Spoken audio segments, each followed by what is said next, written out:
if you're a little jolty, I'm sorry. But anyway, we're headed for we're going on a field trip. You got your permission slips ready to go? Yes, it is a beautiful day here in North Carolina, and we're headed to Pittsboro, North Carolina, to the M&M Alpaca Farm. I can't wait. So I'm very thankful we've got a beautiful day. According to my car, it is 69 degrees Fahrenheit, and it's clear blue skies, and hopefully the alpaca will be out running around so we can go see them. I think it'll be fun. See you when we get there. We're here.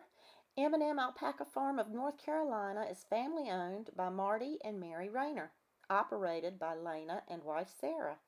Lena's going to be showing us around today, as you'll see, and with approximately 50 alpacas, they always stay busy, and some have even won awards.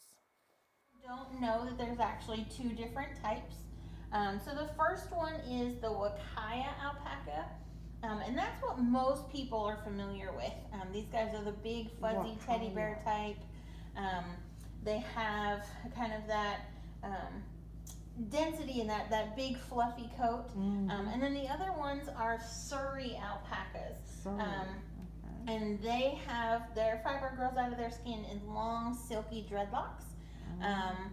And they only make up dreadlocks. They make up about 15% of the alpaca population, and they're a fantastic look to them. They're very kind of original. Most farms will choose to have one type or the other, and we just couldn't pick. We wanted both, and we went with both. There's nothing really different when they're out in the field, when they're just living their lives and doing their thing. There's absolutely no difference in the two. It's really when you're going into breeding and showing, when you have to know the two different breed standards. You have to kind of know what you're looking for and what you're breeding for and what your intention is. And then when it comes to actually creating fiber products, there's a little bit more to know about each. And then especially if you're going to blend them, there's some stuff you want to know. So this is the Wakaya fiber. So you can see all of these different waves in here. That's really what you're looking for when you're looking at Wakaya fiber. It kind of goes back to 7th grade math when you're learning about waves. You want as many waves as possible in a single piece of fiber, as tight as you can get them. Wow. And the more you have, the better your fiber is. You can have that. Oh, take that with you. And then the Surrey fiber, when it's off the body, you can kind of have a real fun basket of noodles. Ooh, look at there. But the fiber, it grows out of the skin, like we said, in naturally silky dreadlocks. But when you open that fiber up, it really is just hundreds of absolutely itty bitty, teeny tiny hairs. Wow, look at that. And once you open it up, you can make all the same things as you would with the Wakaya fiber. Hats and scarves and gloves and rugs and you name it, you can make it. So where they're from in Peru, it's naturally a high elevation volcanic ash desert. So basically you can see large swaths of just, kind of this really great volcanic ash and rock mixed in with this really kind of short, dry vegetation, mostly dry, kind of desert grasses and shrubbery. And then the herdsmen, you don't usually get to see the herdsmen. They're usually pretty far back. They stay kind of in the mountains here. But these guys, these guys were actually on the road.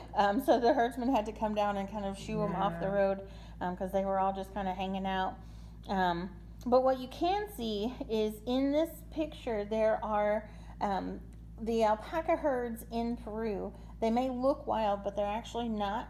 They are all domesticated.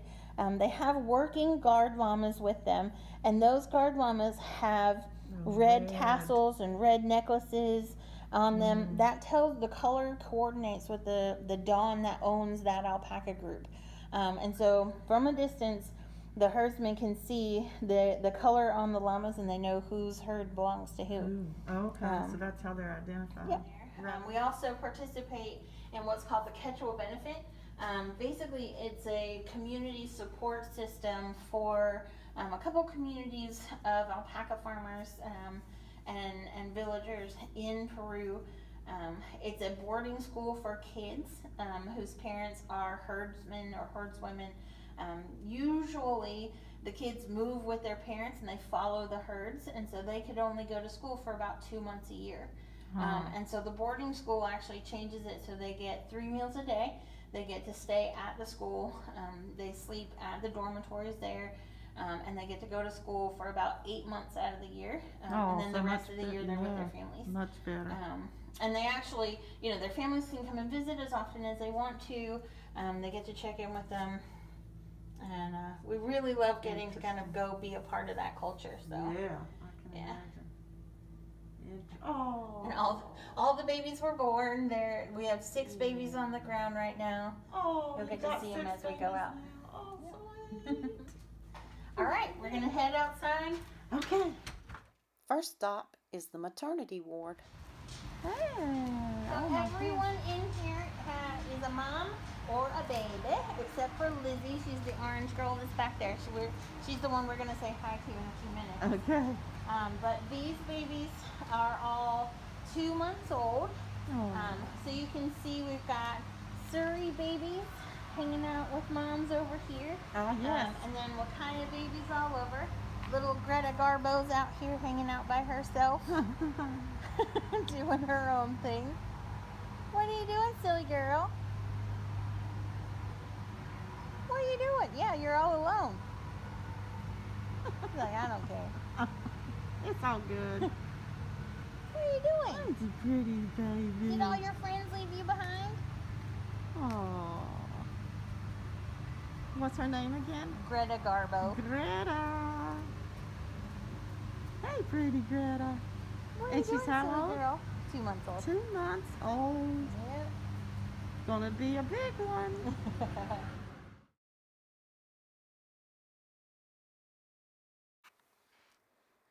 So Lizzie, you can see Lena there petting Lizzie. Lizzie is the ambassador to the people, and she's not ordinarily red. She's usually white, but she loves to wrestle with herself in the mud. Oh, there she stood up. But turns out Lizzie was more interested in lunch than she was me. Oh, maybe next time. Gosh, they're just so majestic looking. They don't even look real. You have the best job ever. So this is Cashmere. Cashmere. I hate to say it, guys, but that is my favorite fiber. I might change my mind after today. Who knows? Did you hear what she said? So that is Sapphire and her daughter Ruby. Sapphire and Ruby right there. Oh, They make the cutest pictures. look at that Ruby. Look at that.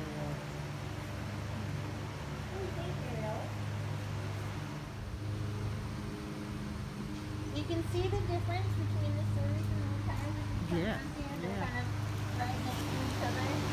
Yeah. So the Surrey is Tahiti.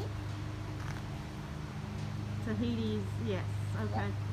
She's behind. Cashmere's in front, Tahiti's in the back. And they're both beautiful.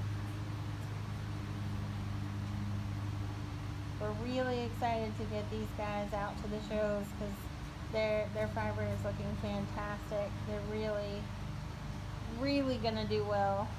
We're excited to see. That's good. So you can see all the different color types. Yeah. The babies are all white. And then we kind of have some different colors in moms. So of course we have Sapphire's a white mom, and then Glamour in the back, and Silky over here. But then you have kind of a varied color range for alpacas. You can have whites and then beiges, and then we have 3 different colors of fawn, so light, medium, and dark. And the fawns you can have like a light fawn. She's really a medium fawn. And then over here, Velvet Pearl is a dark fawn. Dark. So not necessarily brown, but still that kind of khaki-ish color. And then we have light, medium, and dark brown.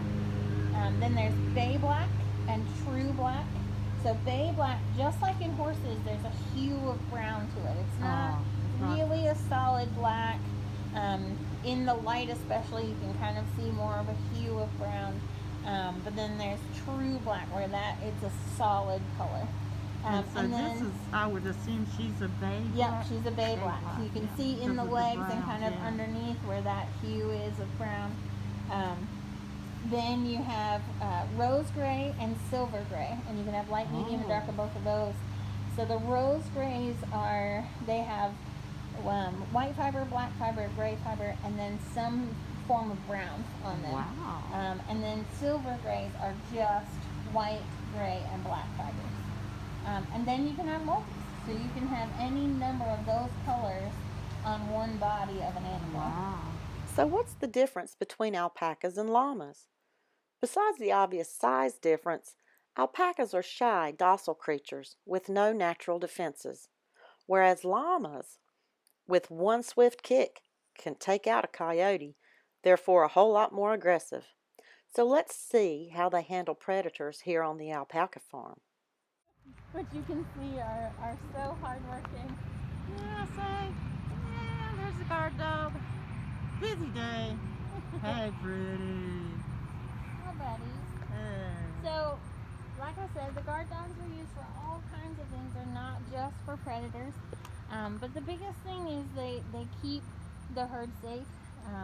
We've had a lot of issues here in North Carolina, especially down in Charlotte, with just regular neighborhood dogs that don't understand what these guys are. They don't understand what their purpose is. They get into the fences and they kill alpacas. And so these guys are very important. The alpacas understand what they're here for. And like I said, they have no natural defenses of their own. Spitting and kicking is it. Yeah. And so a kick from an alpaca is not going to take out a coyote like it would from a llama. So, we love that with the dogs, we can have that bonding experience. We can go out there, we can cuddle them, we can have a really good relationship, but they also know work, and they know the difference. And we really love to be able to have that relationship with them. Good. Let's visit with the moms-to-be. What are you girls doing? So this is Ken, and that's Lily. What are you doing, girl?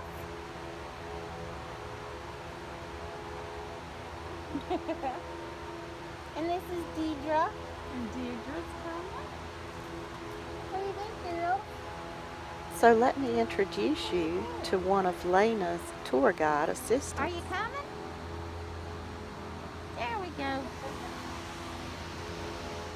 One of the many things that has to be done for the health care of the alpaca is teeth and feet. So they have prehensile lips, so their lips move independently, kind of like fingers. They can move things in. Is how they collect the grain. And then right behind that, they have a hard palate on top.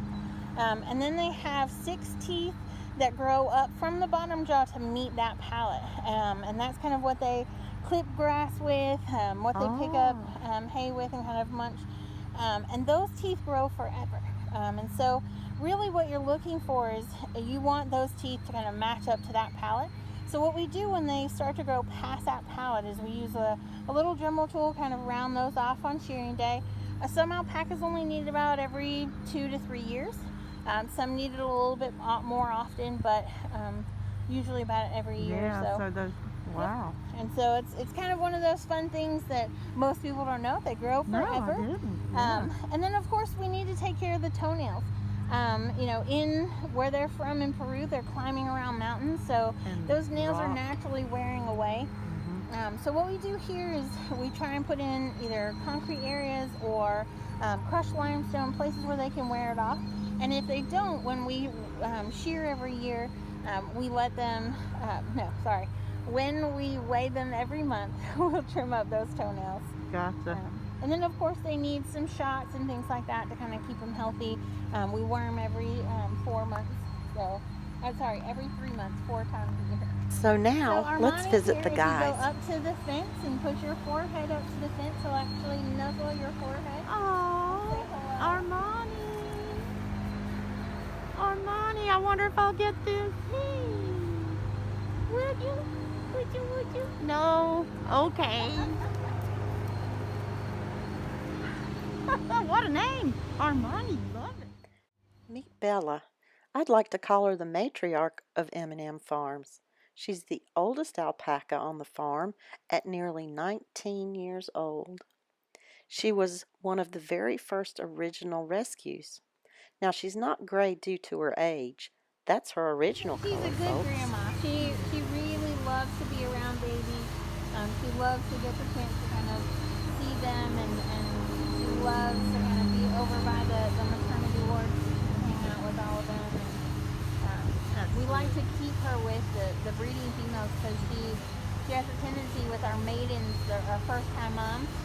Sometimes they'll just kind of walk away from her baby and go, oh, let's do something. And she's kind of that one that if she sees a baby on the ground, she's going to be there. She's going to figure out what's going on. She's going to help. And so here in the studio, we have lots of different options. So we make stuff ourselves, and then we have stuff made from our animals. But we also consign for other alpaca farms. So there are 7 other alpaca farms just here in Pittsburgh. Wow, There really? are 12 in Chatham County, and there's over 200 in North Carolina. Wow. So it's a really fantastic option for I had folks no that idea. want farms. So let's go inside and see what else there is to learn. And this came from an alpaca named Iolite, right? Mm-hmm. And so this is just like what we see as soon as they're sheared, eh? Mm-hmm. So this is literally the body. Wow. So for our spinners and fiber artists, what we do is you can call and make an appointment and kind of tell me what you're looking for, what kind of projects you're looking to do, or what your experience level is. And what I'll do is pull some fleeces for you, and we can take a look at them while you're here and decide, you know, what you want. And then the other options are, you know, you can take it raw and you do all of the work. So you'll skirt it, you will, you know, wash it, you take care of all of it, you dye it whatever colors you want, and then you work with it from there. Whether you're gonna spin, whether you're gonna do felted arts or just plain fiber arts. And so you can choose from those options. And then we offer to skirt it. We offer to wash it for you. We'll put it through the tumbler, we'll wash it. And so when you get here, you'll get cloud material, so a big, huge trash bag of just prepared fiber. Or we can actually take it to those next steps. So we can go ahead and pick it for you and open it up. We can go ahead and card it for you. So it's already carded rovings ready for you to spin from. I understand what carding is. Mhm. What is skirting? So skirting is basically, you look at, you know, all of this beautiful fiber here. You can kind of open it up and see that fantastic quality of fiber. Basically, when you move out from the blanket, so this is his back line right here. It goes right down the spine. You can actually see the dirt line where the spine is. So basically what we do is we look for the fiber that's not the same quality as what you get in here. And it's all the stuff that you're not going to want on the skin. You can see all of these primaries. They're kind of the itchy scratchies. Gotcha. You want to get kind of those things off. And so And we that's would what spend some skirting time is. kind of Okay. skirting the edge and cleaning that edge off. It's the under the belly stuff. It's the armpit stuff. It's kind of the things that you're not going to want in your finished product. And so we skirt those things off. And then the second piece is we put it through the tumbler. So it spins and it allows all of kind of the dust and dander that they pick up throughout the day to kind of blow out. And then the next step would be washing after that, and then picking and then carding. So depending on what you're looking for or what your expertise level is, you don't have to be a super experienced fiber artist for you to come and pick out a blanket that you actually want to work with. We can work with you, figure out what you want, and you don't necessarily have to purchase the entire thing either.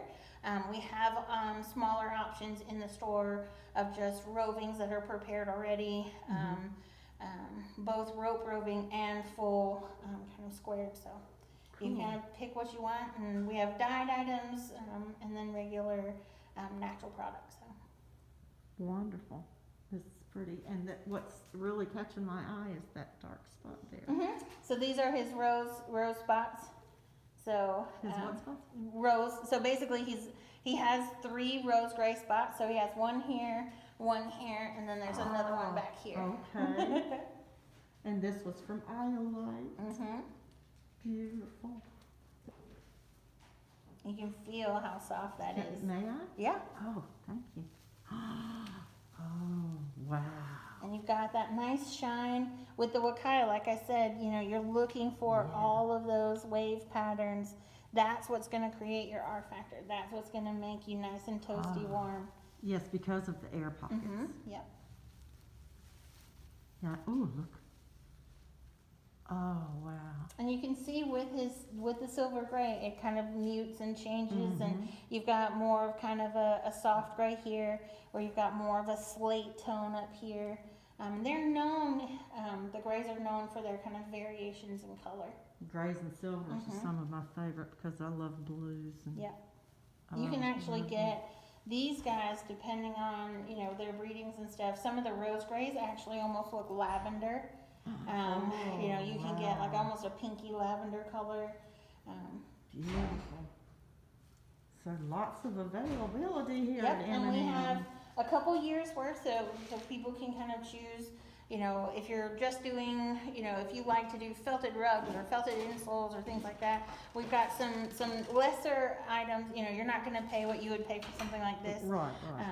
We've got options both in value and in amount. So.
fine work. And these fibers that make this pretty scarf actually came from two alpacas named Spun Silky and High Style. Isn't that cool? Well, you know I couldn't live without buying something. So I ended up purchasing that beautiful blue hank of sock yarn you saw me fondling and 3 smaller hanks of pure alpaca, softer than you can even imagine. So if you're ever in the area, be sure to call M&M Alpaca Farms and schedule a tour for yourself. Thank you, Lena, for giving me a private tour. So cool, I'll have to come again. Guys, thank you so much for coming along with me, and I'll see you soon. Bye.